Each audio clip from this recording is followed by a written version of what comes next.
she excoriated me in the press, said there was no reason for that question to be asked, had no place to be in a presidential debate. Yeah. And yet, 2 days later, the Dukakis campaign called up and said, we want Shaw to interview Governor Dukakis. And I had to take a charter plane up to Canton, Ohio. And we met in the airport manager's office, of all places. And the news cycle that day had a story that all the candidates were reacting to. So that was my first question. Right.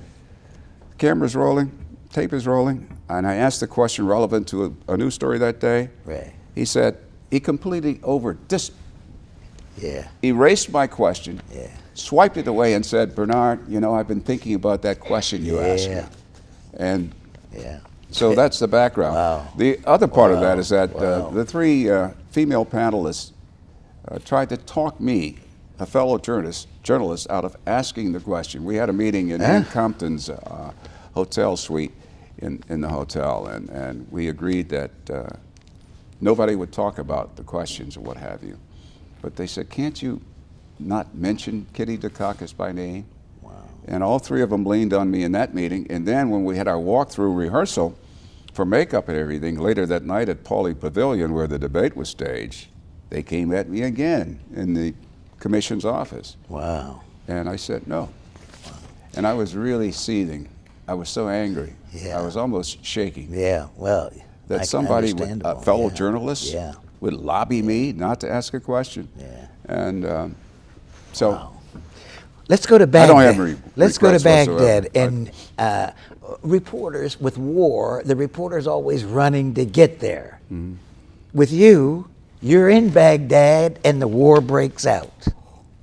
There's a And you're in reason- the line of fire. Yeah, well, there's a reason why I was there. I had interviewed Saddam Hussein in October, the year before. Right. People forget that. And in the run-up to the United Nations voting sanctions and saying that you must be out of Kuwait with your troops by January 16th, the Iraqis called back to CNN. They said, we want Mr. Shah to come back and interview our president. And headquarters in Atlanta, CNN told the Iraqis, we determine who will do interviews, not you. So naturally I went. Yeah. And I was sitting in the Al Rashid Hotel waiting. And the protocol is that when you have an interview with Saddam Hussein, you go and you sit in your hotel room. I did this for 6 days. Wow. Get up in the morning, order room service, eat, shower, dress, and sit by the phone all day and into the night. And for 6 days, that happened. No ring of the phone, unlike before. And if he's going to do the interview, you go downstairs, you get in this motorcade of all Mercedes-Benz cars, and you drive circuitously through Baghdad for security reasons, and then you swing into a courtyard, a guarded courtyard in a mansion, and you do the interview. Well, the war broke out. The night before war broke out, I went to the foreign ministry and sat down with Nazir Hamdoun, who knows the United States very, very well because he used to be Iraq's ambassador. And he was chain smoking Marlboro cigarettes. And he really couldn't talk because his office was bugged. And he says, Bernie, do you think it's going to be war? I said, Nazir, you know my country. The House and the Senate are debating whether or not we should go to war. And you know that debate stops at the water's edge.